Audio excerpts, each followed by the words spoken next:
In today's video, I'm going to teach you how to use timesheets in QuickBooks Desktop if you want to track employee hours accurately and make payroll or customer billing easier. QuickBooks Desktop includes a built-in timesheet feature that can help streamline the process. The setup only takes a few minutes, and once it's turned on, your recorded time can flow directly into paychecks and invoices, which helps reduce manual entry and mistakes. The first thing you need to do is enable time tracking in QuickBooks Desktop. To do that, go to the Edit menu. Then choose Preferences. From there, select Time and Expenses and open the Company Preferences tab. In this section, you'll see the option to turn time tracking on. Select Yes to enable it. This step is important because if time tracking is not activated at the company level, you won't be able to properly enter and use timesheets later.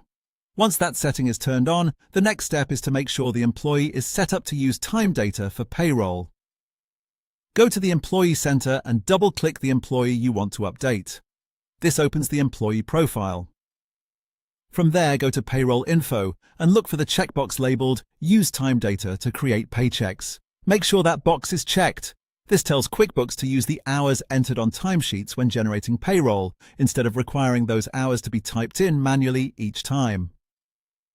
After that, you're ready to start recording hours. Go to the Employees menu, choose Enter Time, and then select Use Weekly Timesheet. In the timesheet window, select the worker whose time you want to enter, then fill in the weekly grid with the correct jobs, service items, and hours worked for each day. Take your time here and make sure the information is entered accurately, especially if the hours need to be linked to specific customers or projects. That detail becomes especially useful if you're using the timesheet data for billing. Once the timesheet has been completed and saved, QuickBooks can use those logged hours automatically when you run payroll or create invoices for clients.